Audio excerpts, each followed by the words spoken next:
everybody, and welcome to the final day of Booktastic, the final afternoon. It's already been an incredible weekend. We've had some amazing authors and illustrators delivering fun and interesting and silly and serious events, and we're delighted to welcome so many of you to this next event. It's lovely to see you all filing in on the screen. It's a shame we can't be seeing you in person. Obviously, when we did our first online event this time last year, we had no idea that we'd still be doing it online in 12 months' time, but here we are.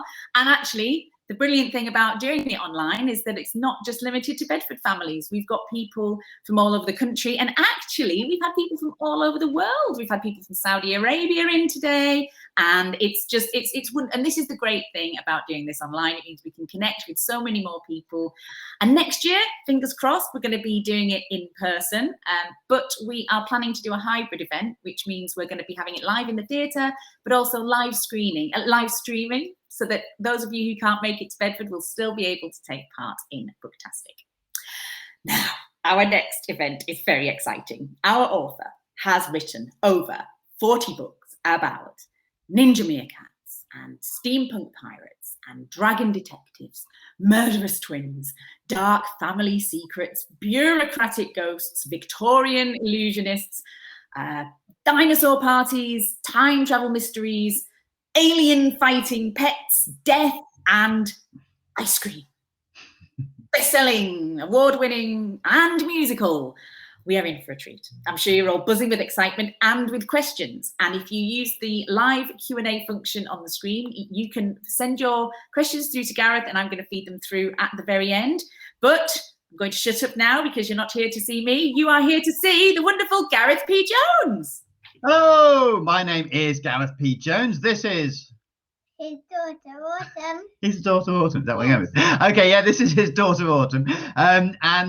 We are here to talk about my books. My latest book, which we are going to be talking about, is this, The Lion on the Bus, which we will talking. I'll read you this and we'll sing this. I also want to tell you about this book, which is called Rabunzel, which is about a rabbit with extremely long ears. My other picture books as well. I wrote one about pirates called Are You the Pirate Captain? And then the first picture book I ever wrote was called The Dinosaurs Are Having a Party. I thought we'd start off with a song from that one. I thought we'd do Dino Boogie. Now down here there's a keyboard. Like that. Well, I know, but I've not got it on the piano setting, so I'm calling it a keyboard. Now, we're just going to do a bit of this song to warm up. Now, obviously, when we're going to come to the lion on the bus is going to go rah, rah, rah. A dinosaur also makes, what noise does a dinosaur make? Rah. Rah. Yeah, do you want a dinosaur? There you go. Okay. So this is called Dino Boogie, and every time I say Dino Boogie, you need to make the noise of a dinosaur, which will be demonstrated by my daughter. Dino Boogie. Rah. Nice. Dino Boogie. Rah. Get up and get down, stomp your feet on the ground, Dino Boogie. Rah. This party is Jurassic, Triassic, and fantastic, Dino Boogie. Rah. Nice. Ha, ha, ha, Dino Boogie. Rah. Ha, ha, ha, Dino Boogie. Rah. Some people think that disco is extinct, Dino Boogie. But no, no, no. T-Rex on the decks. What's next? Expect something so groovy.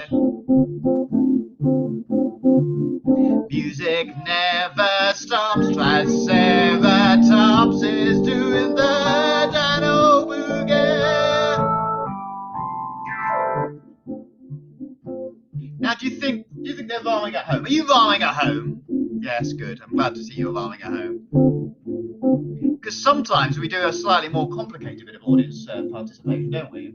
I say dino, and you say boogie. Can we do that one? Yeah. I say dino, you say boogie, dino. Boogie. Dino. Boogie. I say dino, you say boogie, dino. Boogie. Dino. Boogie. I say dino, you say boogie, dino. Boogie. Dino. Boogie. Dino Boogie.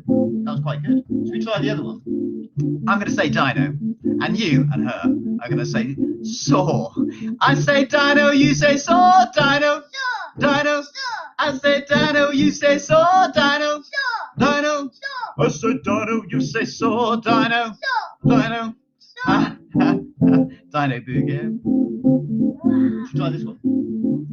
I say bum bum, you say. I say bum bum bum, you say. I say boom boom, shaka like a boom. Boom shaka ricka chaka baka taka boom. Boom shaka ricka chaka baka taka wat taka ricka chaka baka taka ricka chaka baka taka ricka chaka ricka chaka baka taka ricka chaka. No, not going to bother. You can do what you like, clap your claws and shake your spikes to the dino boogie. You can jump, scream and shout until you get wiped out of the dino boogie. It's that one. Ha ha ha, dino boogie. Last one now. Ha ha ha, dino. Big one, please. Boogie.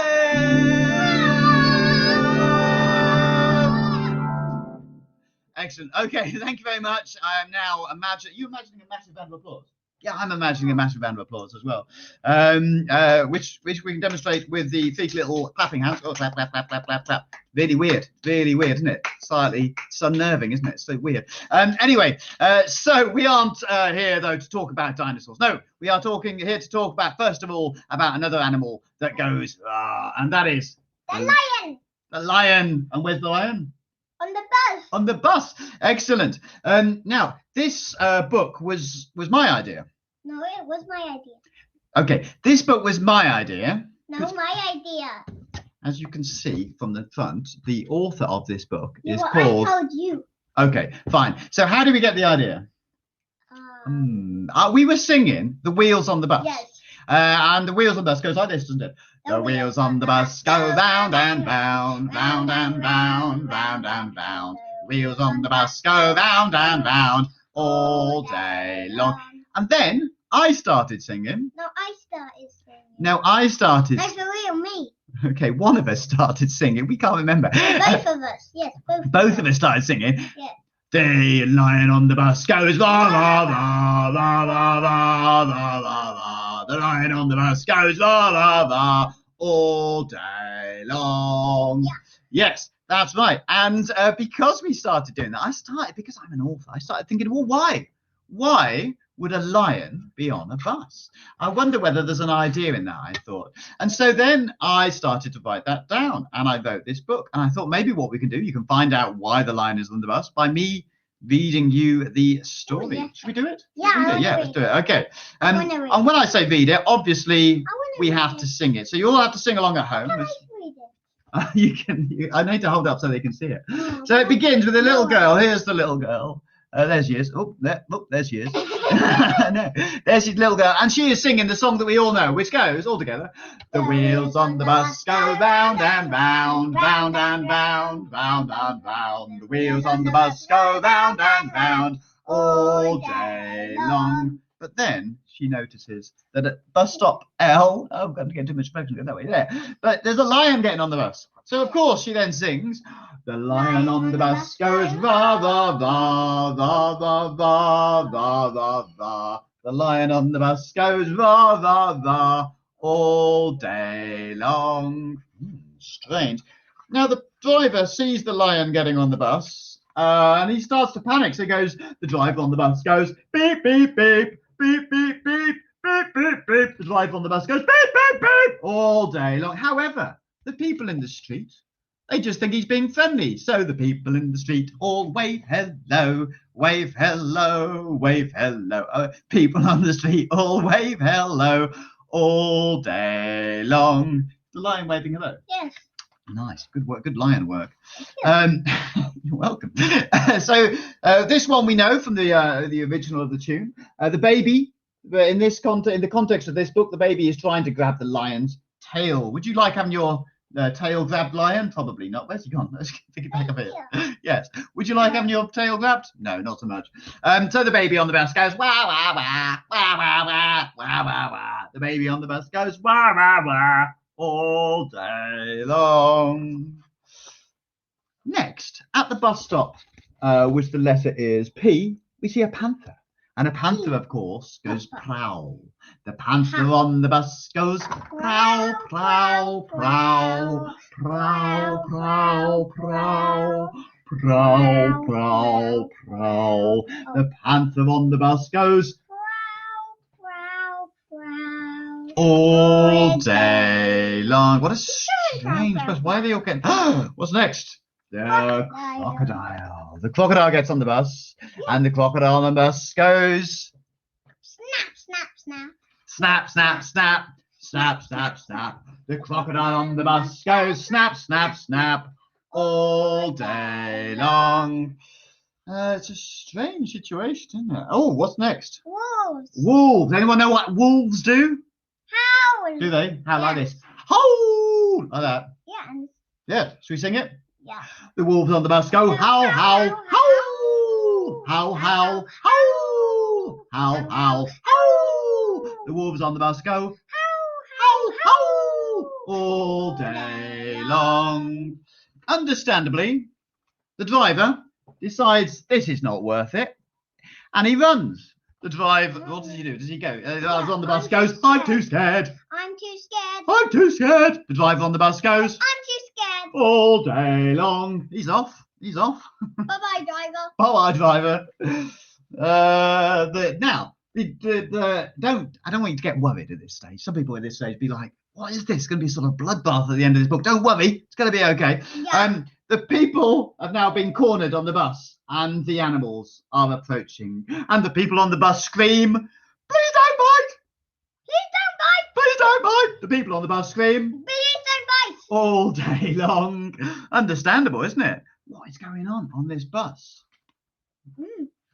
The lion and the crocodile and the panther and the wolves on the bus all open wide. Open wide. Open wide mouth there. Open wide. The lion and the crocodile and the panther and the wolves on the bus all open wide. All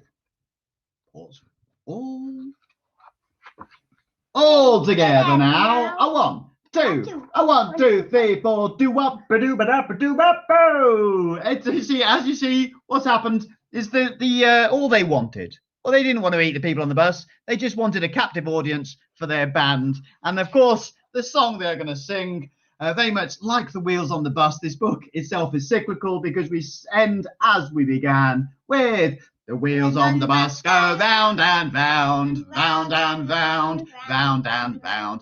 The wheels on the bus go round and round all day long. He was singing. He was singing. Yeah. This the lion's called Louis, by the way. So there you are. That's my latest book. And as you've gathered from that, the idea came from playing, from singing a song that we already knew. And it's quite a good way. I'm sure a lot of you like to come up with your own stories. You like to come up with your own stories, don't you? You're always writing your own stories. Autumn, you're off screaming at yourself. Oh, you're hiding. Okay.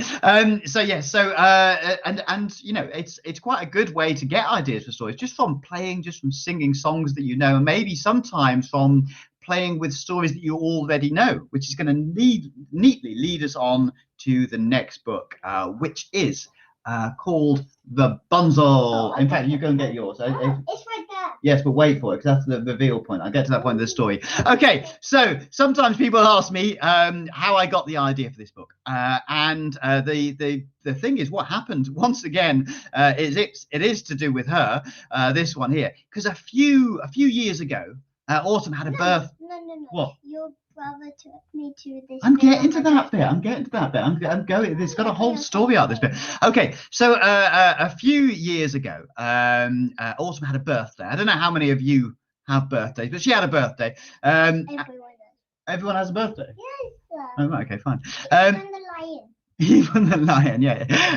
So she had a birthday, and she got bought a present. I'm not sure how many of you get bought presents when you birthday. Everyone does. Everyone does as well. Okay. Yes, Oh, I need to really look at this. Unless you don't like presents. Unless you don't like presents. Yes. There's some people who don't like presents. Yes. No birthday present. Yeah.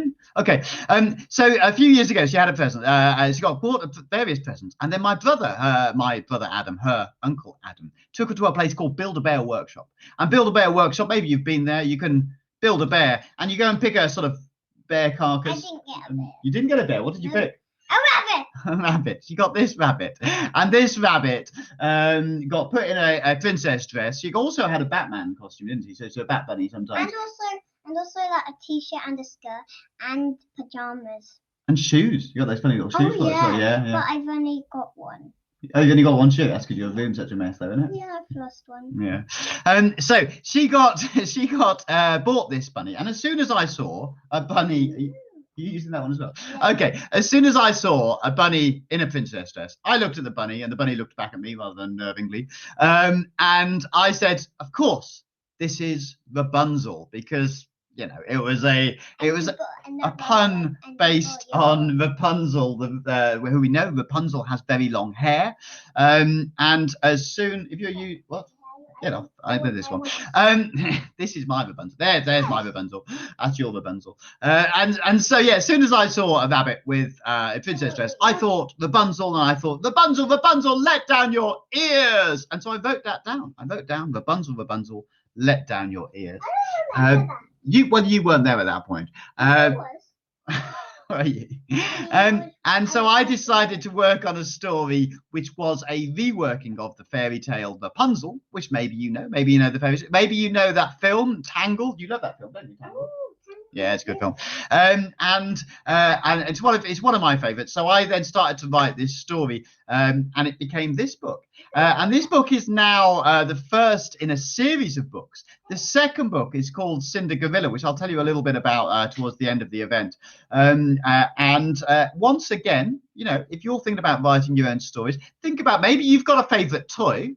And maybe you've got a good name for your toy and you want to take your toy off on an adventure. Or maybe you've got a favorite fairy tale and you're, you want to... You found Tangled. I'm going through the DVD. Oh, well, that's... I suppose so. Okay, fine. Bring it up. Okay. Like Tangled. Yeah, another version of Rapunzel. Thanks for that. Excellent, good work. So now what we are going to do is we are going to read this story, Rabunzel. If everybody is sitting very comfortably, and we'll read this story, and you'll see what happened and what I did with that idea. It begins. Oh yes, and I should say because the catchphrase that we go throughout is Rabunzel, let down your ears. I'll be asking you to shout that out at various points throughout, as demonstrated here by Autumn. Rapunzel, let down your ears. You want good? That was brilliant. Oh, sorry, brilliant. Yeah, you're on good. You are on good form today. It's good. Okay. So it begins like this. Once upon Fairy Tale Hill, in a field between a babbling blue stream and a deep dark forest, there lived a rabbit called Rabunzel. She had a teeny tufty tail, a tiny twitchy nose, and 2 wide eyes. Okay, let's see your twitchy noses. And let's see your big wide eyes. Ooh. Excellent. And she also had very long ears. Now, at this point, we need to see your long ears. Let's see your long ears like this. You're doing your long ears. Oh, I see. You can use your actual rabbit ears. Yeah, fine. So long that they trailed behind her everywhere she went, causing all kinds of problems. Rabunzel's mother this made Rabunzel's mother worry. Like all of the creatures on Fairy Tale Hill, she lived in fear of the hungry-eyed creatures that dwelt in the wood. Now, you can see the eyes of the hungry-eyed creatures, but we can also hear them, because the hungry-eyed creatures... Oh, I can see them as well. Well, yes, a bit, yes. The hungry-eyed creatures go like this. You helping with this bit? Whoa. Okay. And like this. Oh! And like this. I'll be back in a minute. All right, she's off. Okay, fine. Okay. She's going to get her copy of the book. As you can see, we plan these events really meticulously, right down to the last detail. We don't just make it all up as we go along. And the hungry-eyed creature's got like this. Everybody? Yeah, okay. I imagine she's doing it upstairs now. With Rabunzel's long ears causing her so much danger, her mother decided to hide her somewhere safe far away from the hungry-eyed creatures. We must keep you up high. You'll be safe in the sky, out of harm's way. That's where you must stay. There she is, knocking in the key. Okay, that's good. Okay, great. There was no way up and no way down. Finally, Rabunzel was safe and sound and all alone. Ah, can I get an R? Ah, we're on this page here. Yeah. Which we've just have to pay, turn over to this page now. That one there. Each morning, Rabunzel's mother would. Yeah, that one. Yeah. Each morning, Rabunzel's mother arrived with a basket of carrots, lettuce, and fresh water. And this is your bit, everyone. Rabunzel, let down your ears. Just a minute, Rabunzel would respond. And then she would unfurl her long ears. Unfurl your long ears, everybody. Unfurl your long ears. That's it. And her mother would climb up. Now climb up the long ears. That's it. Keep climbing up. Climbing up. That must be quite painful, somebody climbing up your ears, doesn't it? Maybe we'll try it later on. I'll climb up your ears, see how it hurts. You don't have ears? Oh, yeah. Rabunzel would gaze at her friends, running, jumping, and laughing in the field below. How she longed to play with them again. She begged her mother to let her come down, but the reply was always the same. We must keep you up high. You're safe in the sky, out of harm's way. That's how where you must stay. How? Yeah, I made a mistake. How you must stay? Yeah. For many days, weeks, months, Rabunzel remained up high, safe and sound, and bored to bits, with nothing to do except brush her long ears and try to keep fit. Okay. Now, the thing is about writing books is that they have different meanings at different points. When I wrote this page, it was pre-pandemic, but I think having now lived through the last 18 months, this idea of being stuck with nothing to do and being bored because you're within your own four walls, it has a different resonance to me, this page. Do you know what the word resonance means? No. It sort of changed meaning to me. This is Rabunzel in lockdown. But now you are going to be doing that. So you've got to be brushing your long ears. Let's brush your long ears. Brush your long ears. Brush your long ears. You don't even have a hairbrush. I'm miming. Oh. Yeah. And you're also trying to keep fit. I'm doing, yeah, now I'm doing the chin-ups. That's it. Oh, you really don't have weights. Yeah. I think my keeping fit miming is even vopier than my... My weights are upstairs. You have weights? Yeah? So you use weights every day? Yes. Do you? Okay. Then one day, a hare called Flash Harry came racing through the field on Fairy Tale Hill. He heard Rabunzel's mother cry. He heard Rabunzel's mother call. Sorry, she's reading it as well. And she cried, and this is all of us together. 1, 2, 3. Rabunzel, let down your ears. Flash Harry had never seen anything like it, nor anyone as beautiful. Now, he is falling in love, this rather overconfident hare. When somebody falls in love, we do that sign with our hands, the old heart sign. Oh, yeah, like this heart here. Like that heart there, exactly. Of course, this heart sign didn't exist when I was her age. Nobody had invented doing that. Nobody had invented it. Nobody had thought of it. We didn't do that. I would like to find out at what point somebody went like that, and everybody went, "Oh, that's good. Let's do that." It's a good thing. I don't know why we hadn't thought of it. The 1980s, different times. What? Such beauty. Get on with it. Is it all right? Yes. Such beauty should not be hidden away. He proclaimed. Such beauty should not be hidden away. He proclaimed. Flash Harry the hare will rescue her. Hi, Flash Harry the hare will rescue her. Yes, indeed. Not hi, Okay, thanks for correcting me. So yes, he's fallen in love, and this rather overconfident hare. The next day. I haven't got that yet. I'm just talking through the book as well as reading it. This overconfident hare is now got the idea into his head that she needs rescuing. The next day, Flash Harry called in a high-pitched voice, all together. Rapunzel, let down your ears. That's it. Assuming it was her mother, Rabunzel lobbed down her lobes, and Flash Harry heaved and huffed as he climbed his way up. He has red cheeks. He has got red cheeks because he's. And once again, we're climbing up the ears, folks.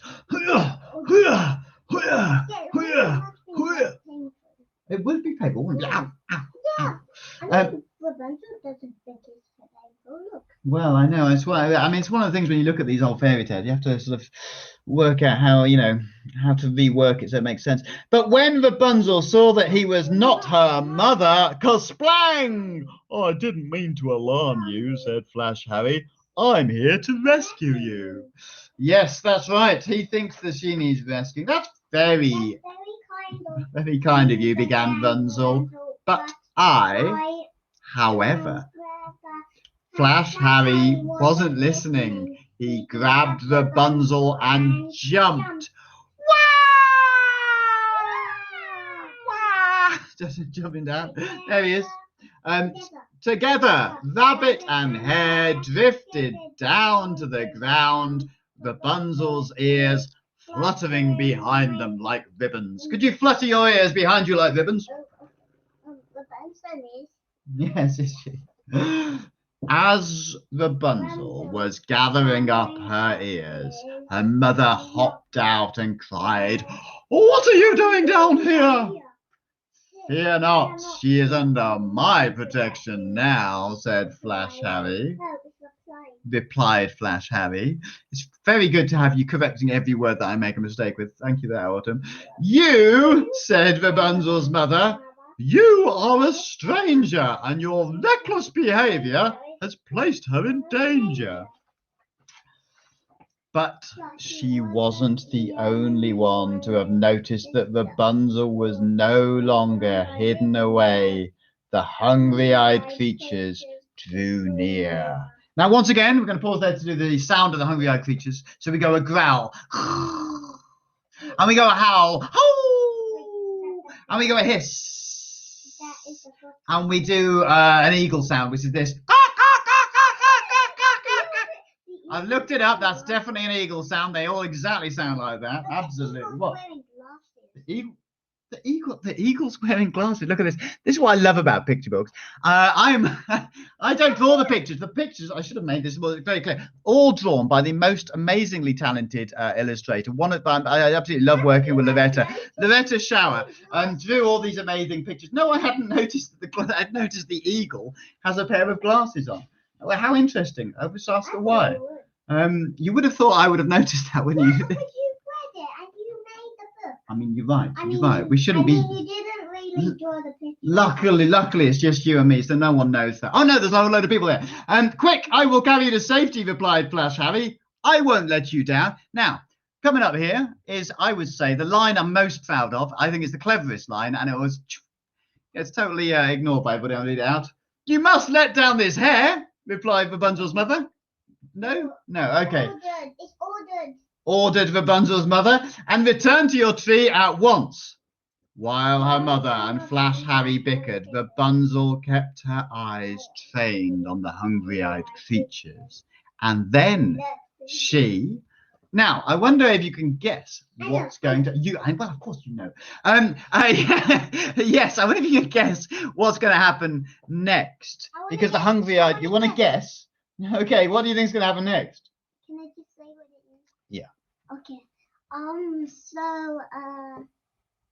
I'm going to read it. "Then she spun around, sending her ears through the air, slicing through the long grass. Whatcha! With perfect poise and exquisite aim, she swung the ears once, twice, and then again. Whatcha! She wrapped them and flapped them, and whipped them, and snapped them.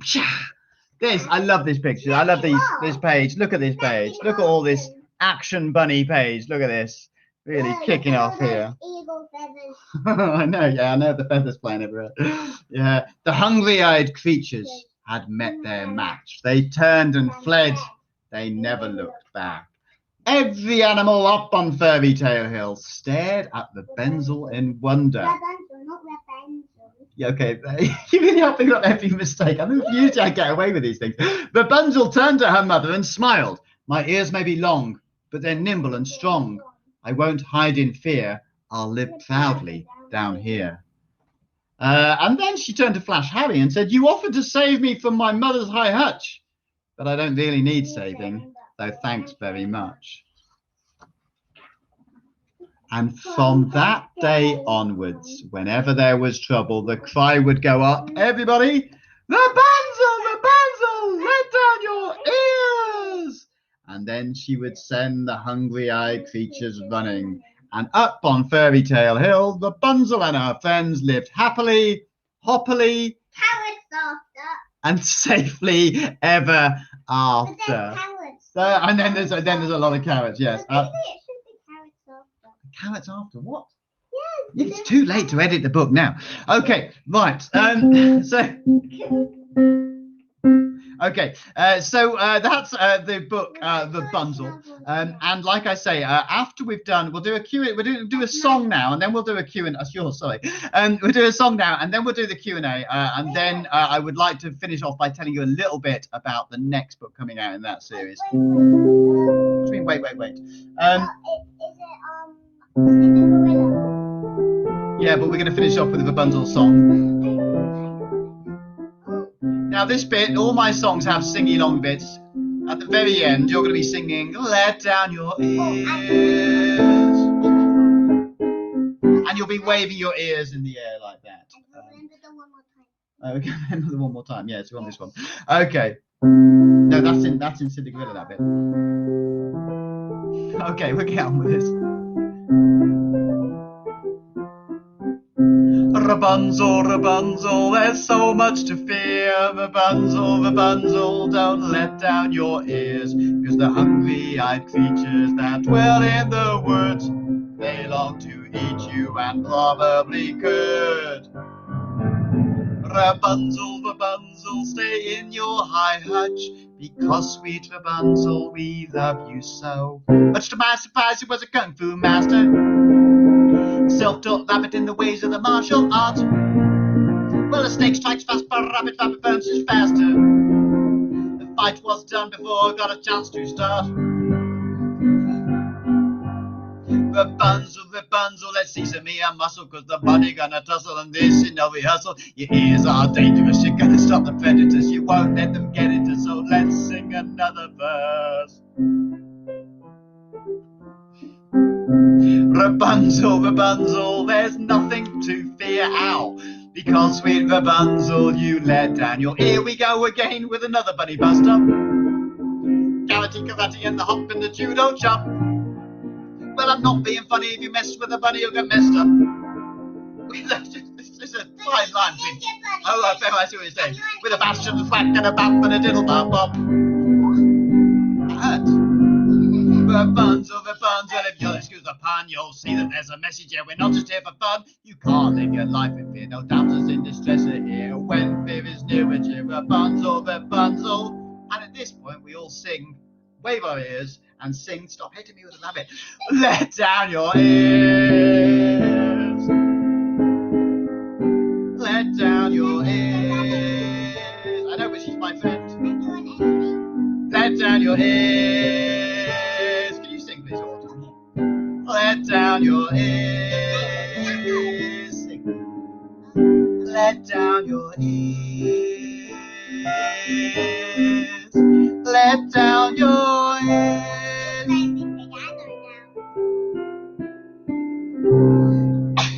Oh, bless you. Okay, excellent. It was a good end. Yeah, we'll keep that one in. Okay. Now we're going to go back to Rachel, who's going to help us with some questions. Oh my God, that was amazing. There are questions coming in that are saying something along the same lines as this, but basically,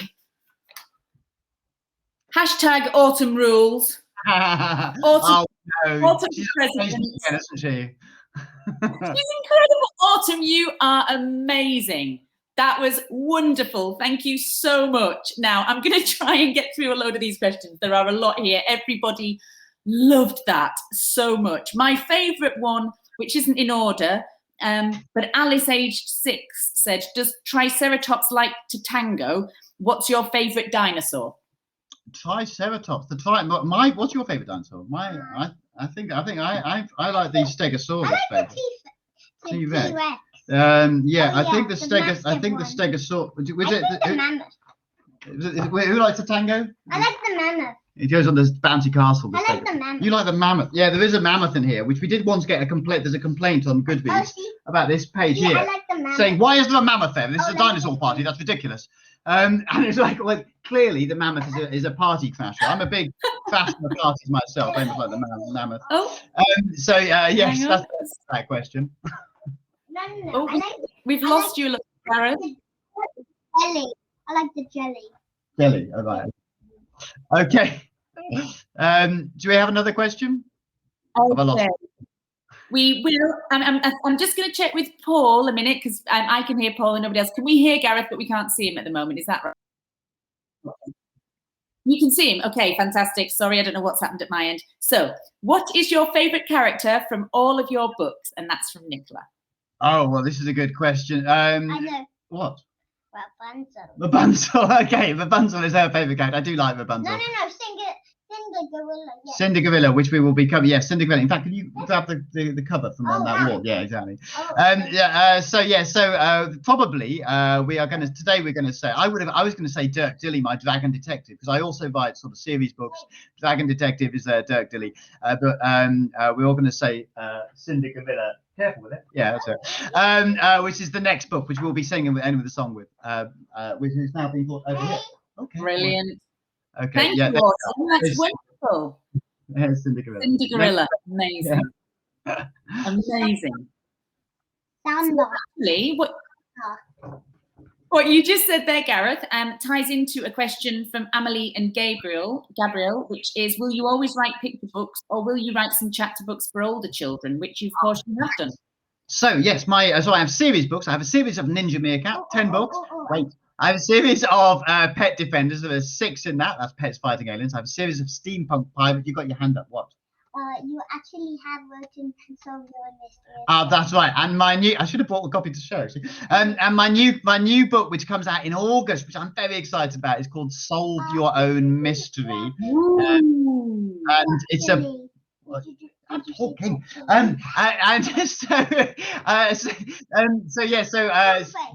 Thornthwaite Inheritance. Thank you for that. Yes, there was Thornthwaite Inheritance about a pair of twins trying to kill each other. So if you look at my website, if you are ask your bookseller for other books by me, I have all sorts of books. Some of them are older and scary, too scary for her to read, and some of them Death or Ice Cream is way too scary for you to read. Yes, but they're all kind of funny as well and silly as well as being scary. Ghost one. The Considine too. Yeah, we're not going to name them all. We've got 4 to go. Anyway, right. Next question, please. Now, we've answered Anna, age 4, her question. She said she has the Rabunzel book and she loves reading it. Will you write some other fairy tales into different stories? And of course, we've just seen that you have Cinder Gorilla. Are you planning any more? We've got that, yeah. So Cinder's next. Cinder's written, and after that is going to be Snowy White and the 7 Gnomes, which is about a cat. Because all of the other cats like to walk up and down the catwalk and preen themselves and look pretty. But Snowy White arrives and she has a different agenda. And she meets 7 gnomes who like to keep the place tidy. No, I changed his name from the Duke to Kingsley. Anyway, so I've been rewriting this story over the last 2 weeks, and it's driving me crazy. But I think it's there. I think we're almost ready. You've been helping me. Yeah. Amazing. James asked, did you have bunnies when you were younger, or do you have them now? No, we don't have a bunny. The only pet we have is tortoise. A tortoise. Yeah, he's right over there. No, he's not. He's in the front. I put him at the front. Yeah. So we have a tortoise who I call Torty, but some people call Speedy. Yes, because he's quite fast actually. Well, but we don't have what? But you say when you're angry at him that you call him Tortoise. Yeah, that was a joke I made the other day. Anyway, yes. No. When he's in trouble, I call him Tortoise. But yeah, when he's being good, I call him Torty. Just the same with you. When you're in trouble, I call you Autumn Rose Lovelei Jones. He's usually naughty. Yeah. Okay. Next question. When you write a picture book, how much instruction do you give the illustrator? Like you were just talking about Loretta there. How much is up to them? How much are you involved in that process? I try to think how it's going to look on the page, and that is something I am not very good at. I spend a lot of time telling people how not good I am at picture books. I don't find picture books very easy. I find them extremely hard to do. They don't come very naturally to me. I don't consider myself to be a natural born picture book writer, but I love having them, and so I put a lot of work into making them work. And so yes, I write as much description as I can to try and help the illustrator, but then often the illustrator comes along with much better ideas. And also I can't quite visualize how much action you can show on a page. I can't quite work it out. And so, you know, it's the picture book, it's the editor, and then there's also a picture editor, and there's the illustrator.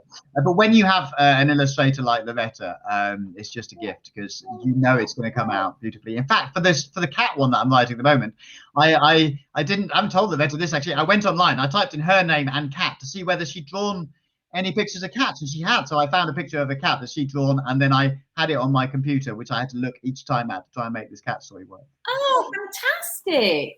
Yeah. The lion is back. Is hey, it lion? It's almost time to finish with a song. Is that right, Rachel? It's almost time. I'm going to ask one last question, and then we're going to wrap up. I'm going to do a quick goodbye, and then we'll hand over to Gareth for his musical finale. Frida, age 7, asks, when during the day do you tend to write your books? Where do you write them? What's your writing process? Okay. Yeah, so I have a bureau in my room where I sit at. I have a back room out there, which I sit and write. It's fine. I don't need to see it. Yeah, it's over there. Yeah. And I come and sit by. But actually, I write anywhere and everywhere. I used to, and I'm starting to a bit more. I used to prefer to just go out and sit on my computer and write on buses and trains and things like that. Yes, that's right. And so yeah, so I spend and my best writing time is first thing in the morning, and then it sort of goes away. I'm not so good after lunch, and then I'm better in the evening again. So I tend to do other things in the afternoons, but. Yes, okay. Yeah, so that's the answer to that question. I write anywhere and everywhere, and I'm always, leave me alone for 5 minutes. You'd normally find me either playing an instrument or writing. That's what I tend to do. Water break. You're having a water break, okay. Yeah, and so yeah, thank you for that question. Good question. We actually think, Autumn, you are amazing, and we wondered if you thought about ditching your dad and going solo. Well, you have written a lot of books. What was your last book about? The elephant who lost its way, and it was all about an elephant whose mother who had to go to the opticians, yeah. And so the elephant had to go to the opticians, and it was quite a good book, because the elephant then said, the mum said, you can find your way on your own, and the elephant said, I don't know the way, and she said, oh, it's fine, just use your phone. And then the elephant got the map on the phone, wasn't it? And then the elephant got horribly lost, because it was very bad parenting. I don't know where you get the ideas for these bad parenting. It was for me, is it? Okay. And I think it was all right in the end. Did you find? Yeah, it's all right in the end. Because I mean, particularly if you're trying to get the opticians, your eyesight's already bad, and then your mum has just sent you out on your own. Right. Terrible. Anyway, yeah. So she does. She's written more books than I have. There's a big part. Yeah. Amazing.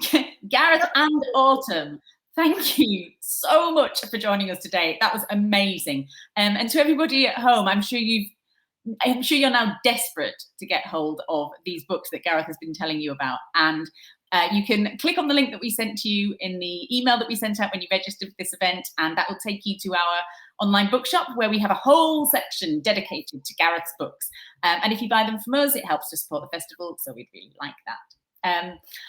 Right, day 3 is nearly at an end. We've got one more session to go. Next, we've got Raymond Dantrobus and Polly Dunbar coming up to do their new book, Can Bears Ski?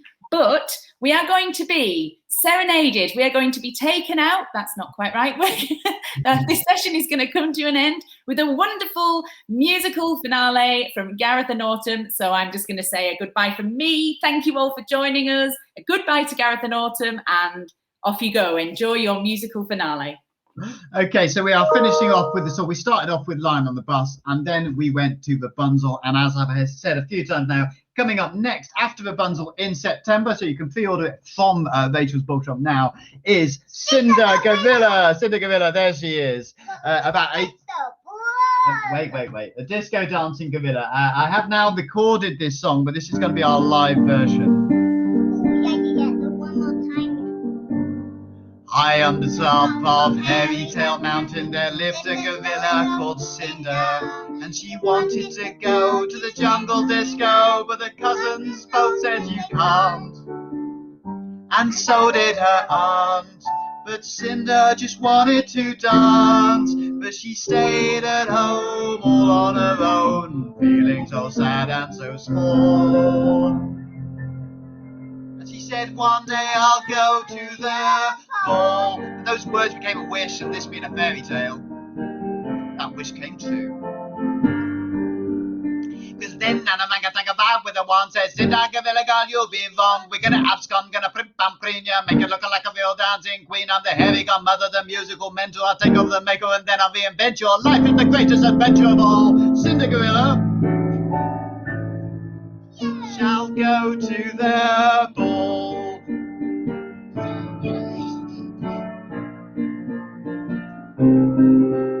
So she walked right in with her banana skin shoes, and she felt the bass pumping that food, and she began to move and groove and dance, and the crowd gathered round to clap and chant. You're going to fall off that if you're not careful. Okay, be careful. I don't want to end with an injury. Cinder Gorilla, dance, dance, dance. Everybody now. Cinder Gorilla, dance, dance, dance. And again now. Cinder Gorilla, dance, dance, dance at the disco ball.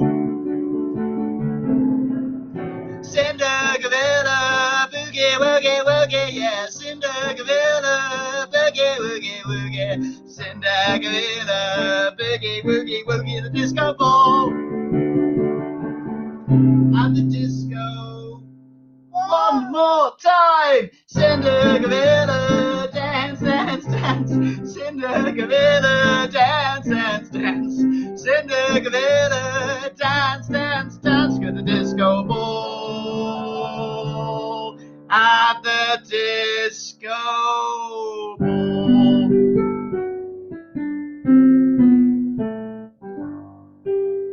Thank you very much for listening, and thank you to you, Autumn.